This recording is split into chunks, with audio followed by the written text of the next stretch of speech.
Fallout London. Let's see the big opinions. Salutations, everybody. It is Maddie here today. I know this is a video many of you were expecting at least a couple of days ago by this point in time, because Fallout London has been out for a few days now. I had a couple of friends in town. They were staying over, and I told them before they arrived, hopefully nothing breaks while y'all are here. And then literally the night before they arrive, yeah, Fallout London dropping the following day. I said, won't you guys just go home? I got stuff to do, all right? But in all seriousness, excited to get my hands on it and talk about it here today. The too long didn't read is I really like it, but I got to be honest about a couple of technical snafus I experienced that you should be aware of if you have yet to dive in. But the setup and Is Fallout London technically the biggest mod for Fallout that we have had to date?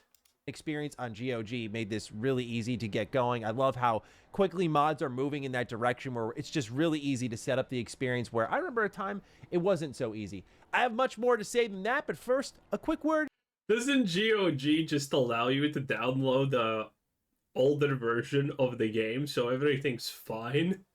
Isn't that literally just it? From today's sponsor. This video is brought to you by World of Warships Legends, where they are very cool. things up. I just want to say that this is one of the most commendable efforts for a mod that I have personally ever seen. I think it was really apparent when you saw the trailers, but it's not until you get your hands on it that you can really appreciate all. Oh, this is a historic gun. What is it called? A Beretta? This is a real gun. Wow, interesting. The efforts that this team has. The first Fallout ever to actually have guns that were not designed by a crazed lunatic in Bethesda. What a time to be alive. And you can tell the difference is just, woo.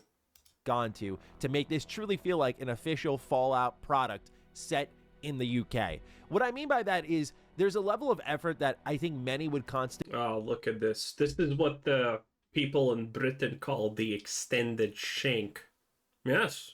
Shanks are progressing really fast. Is unnecessary that they've gone ahead and done here. There's a brand new radio station with brand new music composed for the game. They've gradually released that on their YouTube channel, but if you don't know, now you know. They've also recreated assets that I don't think they really needed to go out of their way and do so, but it does a lot to build the world. What I mean by that is junk, like the typewriter. Okay, listen, I'm surprised.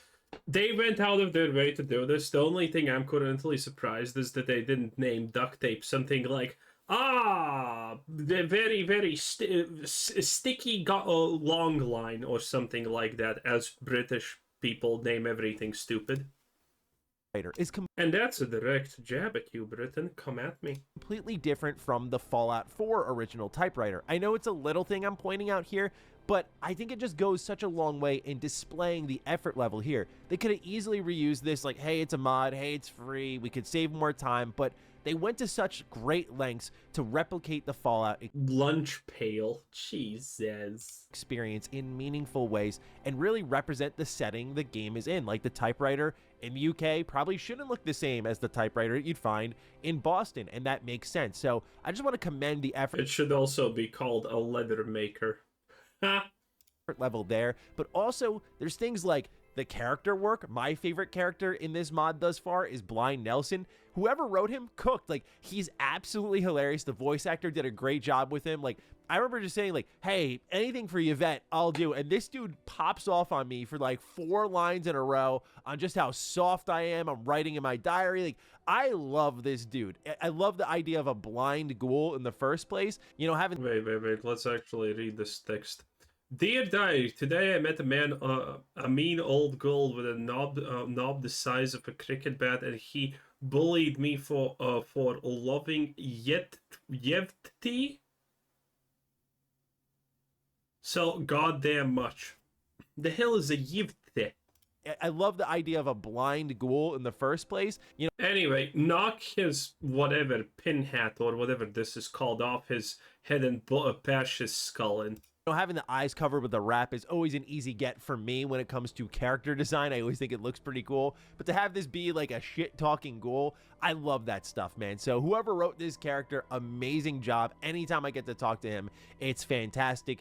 So the world, the environment, the characters that live within it are really great. And you'll find a lot of new stuff here. I mean, the effort level is commendable, even on an animation level. I'll show a little bit later with a butterfly knife that I got my hands on, but even the way you put away weapons, take them out, how they reload, the feel here is just, again, downright unbelievable how far they went to make this feel authentic and new. And so I can only hope that Bethesda Game Studios is taking note of this mod and that they are looking to poach as many members from the Dude, Bethesda is looking at this mod and thinking already how they can ruin everything for everyone once again.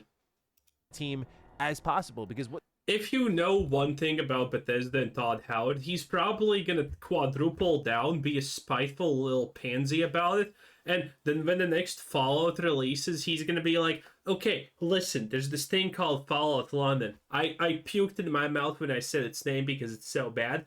And when you're making this game, remember, we do everything exactly opposite to this disgusting mode.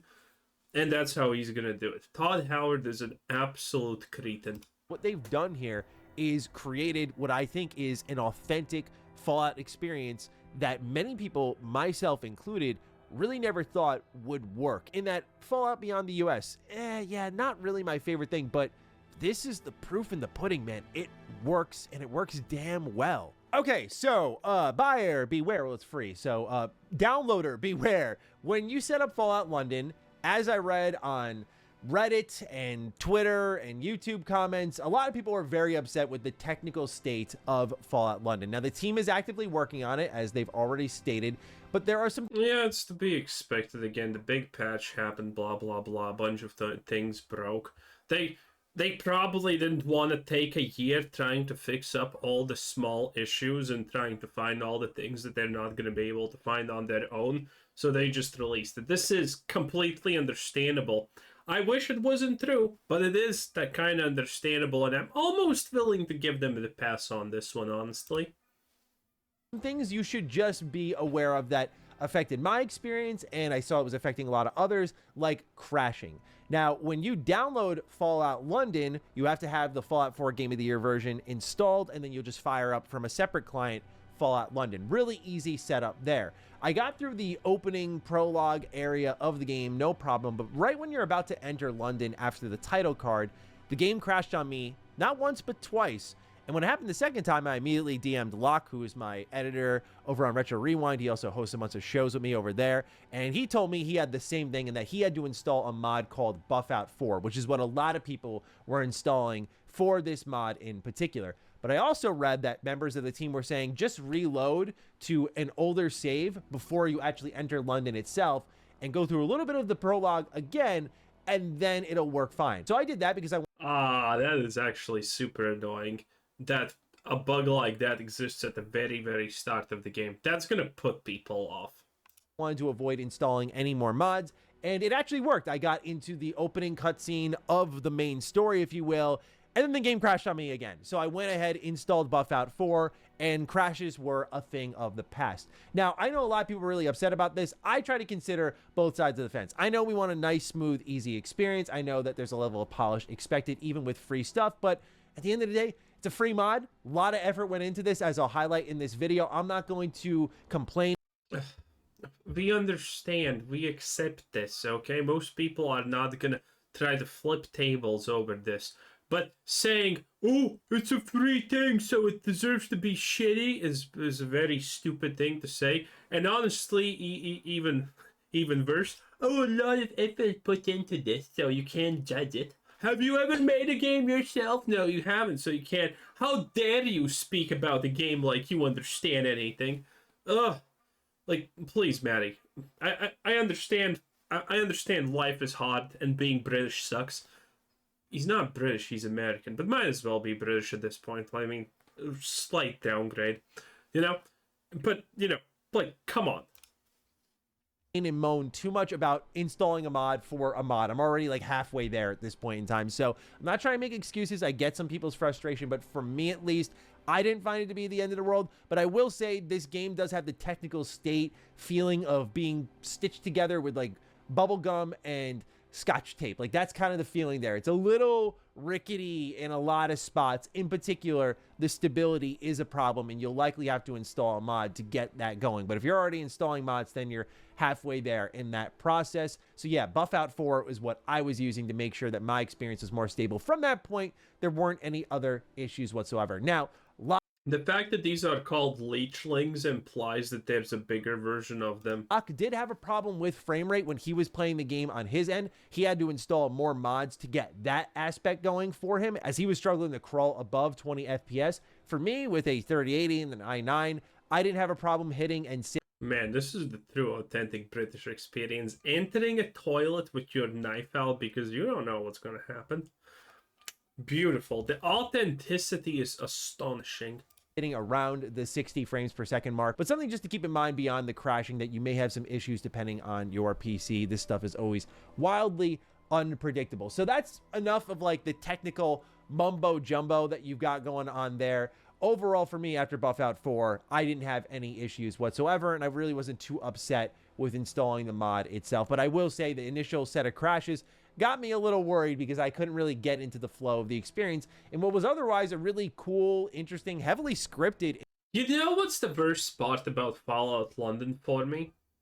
It's the fact that it's pretty much 99% a city, right? There's no real thing like the countryside. It's obviously cool, and it's, you know, a 10 out of 10 that this happened, in my opinion. Obviously, I'm speaking very highly of this game, even though I take jabs at British creatures constantly, because obviously, I mean, like, I'm not gonna miss those chance at easy dubs. Okay, listen, I'm just a person. But man, if this mod could add some kind of, you know, openness, fields, honestly, the countryside of London in the zombie apocalypse. Well, okay, this is not a zombie apocalypse, but you get the idea. 24 days later, my man, listen, that would be amazing. As far as I know, there's not really anything like that in this game. I could be wrong, honestly, but I don't think I am. The British countryside could be absolutely crazy to experience, you know, because imagine that this is a version of Britain where wolves exist. Fun fact about wolves, Britain was literally owned by wolves at one point. London got encircled by a gang of wolves that literally just did whatever the hell they pleased, and they... Okay, listen. I'm not saying the British lost the war to wolves, but at least they didn't lose the war to kangaroos, unlike Australia. Introduction to Fallout London. What's always exciting with these types of mods is just seeing how people are going to recreate the BGS experience, but what kind of twist they're going to put on it. So a lot of the emulation, hopefully, you know, a lot of twists, because the BGS experience at this point is not worth speaking about. Is here in its sound. Like, this mod goes all the way to even having the illustrations with the propaganda that depicts the pre-war setting of Fallout London and what happened, leading to the infamous war never changes. There's a great introductory section where you're beginning your life in a lab, and a lot of this main story is about finding out who you are.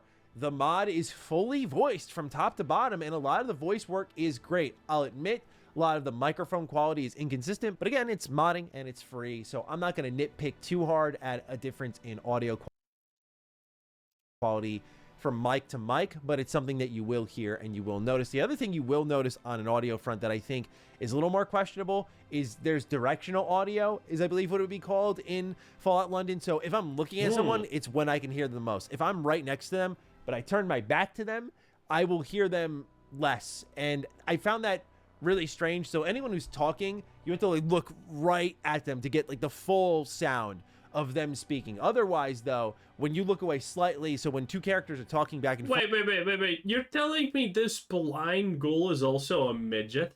Jeez, that's... I'm just always trying to center the camera on them or find out who's talking, because it was bugging the heck out of me when I was only hearing them like slightly out of one ear or more in one ear than the other. So yeah, just another technical thing to be aware of.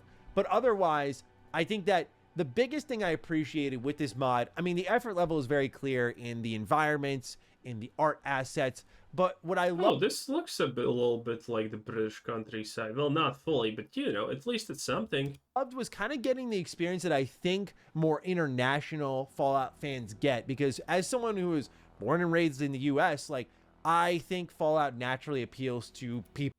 Wow. like myself. A giant ladybug, okay. But I never thought Let's go. what Fallout does to a fan who like lives in the UK or lives Shouldn't the ladybugs be friendly at least? in Germany or even Canada. Like, what does that feel like? How does that speak to them? How do they become a fan? Because for me, it's like, how does this world I'm familiar with get transformed after a nuclear war? Like something you can buy into. And so it was really cool to kind of go on the opposite end of that and take a Okay, listen, let's not talk about goddamn realism in Fallout games, because the realism in Fallout games is absolutely zero, okay? My personal headcanon about the Fallout games is that the nuclear apocalypse happened in like 3 days past. Otherwise, the setting is the setting just doesn't work. You need to understand that the Fallout setting is not even remotely real life accurate. The idea that, you know, even 10 years pass after a nuclear apocalypse, and that there's going to be just a Coke bottle, even if it's empty, by the way, just standing on a table in a goddamn diner is absurd. Okay? It's just absurd. All these drapes, they're gone. All the books melted if there's an open window. Okay? That's just how it's gonna be. There is no way around it. The Fallout setting is there's no realism in it, okay? So asking for realism in a Fallout game, I mean, that's a really tall order, because you need to suspend your disbelief about so many things about the world, the setting, and whatnot.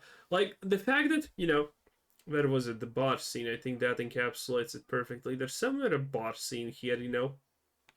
Where's Nelson? Okay, here, look at this. This bot scene, okay? So, you're telling me this is an active bot after the goddamn nuclear apocalypse, and these people are so goddamn lazy, so pitiful, that they literally cannot just take this broken mug and just throw it out. They just don't do it. And everything is done. How does this make sense? It doesn't. It does not, okay? And that's a bunch of... You know, this is why you join the Institute. At least they understand that you can clean shit up. Like, how does that speak to them? How do they become a fan? Because for me, it's like, how does this world I'm familiar with get transformed after a nuclear war? Like something you can buy into. And so it was really cool to kind of go on the opposite end of that and take a step into someone else's culture pretty much and see the world through their eyes in the Fallout universe. As I said before with my pre-launch coverage of Fallout London, it was really exciting just to see how... Oh, this is not a thing. This is a person. Yevite. Kill her. Great Fallout could be beyond the United States. And now to get that more Rip off Piper. Intimate experience of just seeing all the creativity come to life, like all these popular landmarks that you'd find in London and how they've been transformed after the Great War. Like, to me, that's the hook. That's the gift that keeps on giving in Fallout. Like, many people go, what's your favorite character in Fallout, Manny? Of course I have my answers, but I always say it's the world. Like, I am more interested in Fallout's world. That's strange. I actually don't have a favorite character in Fallout. In no game I have a favorite character. Huh. Than any single character in this. I guess if I had to pick one, it would probably be House. Ulysses is good, but definitely not my favorite. I don't know. Series by far, because I like to see what these individuals do with the world that they've been given. Do they try to bring back good? Do they try to restore hope? I love that fear of manipulation. What do you mean try to restore hope? The bombs have fell. The bombs fell how many tens of years ago in the Fallout setting, and now they're trying to restore hope or civilization. Shut the fuck up. So again, Fallout is just okay. Fallout 3. What are people living in? Dirt huts, effectively, almost. Fallout 1 and 2 actually had progress in buildings, you know. But, you know, Fallout 3, 4, people are still living in dirt huts and no one has any idea how to, you know, put two pieces of wood adjacent to each other and make new houses. Everything looks like it's from Slumdog Millionaire. In this world. So to see that through more international lens, from my point of view, was really cool. And the American international point of lens. Kill me. So that was like the hook for Fallout London to me. I mean, the art assets really speak for themselves. They dove into Protect and Survive, which was an actual like nuclear manual slash warning system that was built into the UK culture way back when. And so they swapped everything out. Holy, look at that. Lady Killer uses a belt to strap. Lord accurate Britain, my dude. Back when. And so they swapped everything out. Like instead of the Vault Boy, it is that imagery that you would see during that point in time. Instead of the Pip-Boy, you have the Attaboy. Like, it completely flips Fallout on its head while still being true to Fallout. Like, I could see this being a template for a world where Fallout got oversaturated and they said, okay, we need to sort of reboot this, make it feel very different. And step one of that is like changing the names to all of the same things. So the Pip-Boy and the Attaboy function roughly the same, but honestly, like the just feel of this world is captured so well artistically that it adds a lot to it. But the mechanics are very different. Right away, built into this mod, you already have the dialogue. Sebastian Gaunt. Oh, so Harry Potter is alive. Scroll wheel, which I think is great compared to the face buttons that you typically find in Fallout 4. Your protagonist naturally is not voiced at all. They did change the voice acting work for like when your character gets hit. I don't want to nitpick too hard on this either, but I don't know if I'm just really used to Brian Delaney's performance as the male sole survivor, but I don't like how the new one sounds when he gets hit. No offense to the voice actor who did the performance for that, but it just doesn't really jive with me too much. But because the dialogue's different, there's a lot of skill checks. Like right away, you can start to get unique items or solutions to quests based on where your special stats are. When you level up, you can add points into your special stats or you can spend them on perk points. So they've reworked the leveling system as well as just changing the art out. So it's not just a fresh coat of paint, but it feels like a more traditional Fallout experience in mechanics while visually being a very untraditional Fallout experience. Okay. Now, just like any BGS game, there's a ton of exploration here. I will say some environments are more rewarding than others. Some gave me a feeling of Fallout 76, and I don't mean that in a bad way. I mean more so there were areas that I went to explore, and there was a door that was inaccessible. Oh, I can't go there yet. Okay, moving on. And I found a quest that brought me back there. Bethesda Game Studios themselves bumps into this issue from time to time when you go off the beaten path of their more smaller experiences. It's just less frequent because some of their worlds are so big, so you're not really tripping over things that you...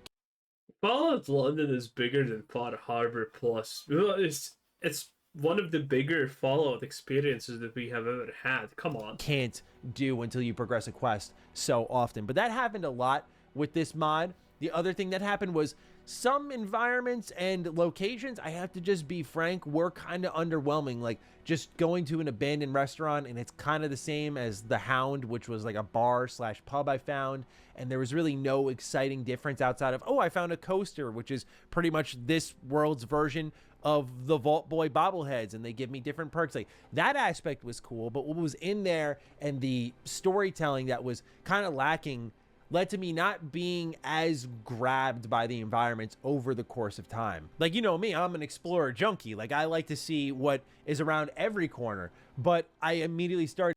There's a lot of corners in a game set in this city. To feel a sense of these aren't as exciting. Like, oh, going to an abandoned church or an abandoned restaurant. They were kind of, it felt like there for the sake of being a number or a check on a list rather than something meaningful being there. Like some locations were even devoid of notes, for example, or terminal logs. And I found that to, again, be a little disappointing because those are what add the flavor to these environments. It's not just about like checking a box and you're here and okay, cool, we did a location. It's about what's within it. They all look great, don't get me wrong, but just sometimes they do feel a little lacking and others are walled off for quests. So sometimes you feel like you're better off just mainlining the game and doing the faction quests and then going from there with what else is left on the... This is kind of bad. The game can't be perfect. Everything can't be perfect in general, right?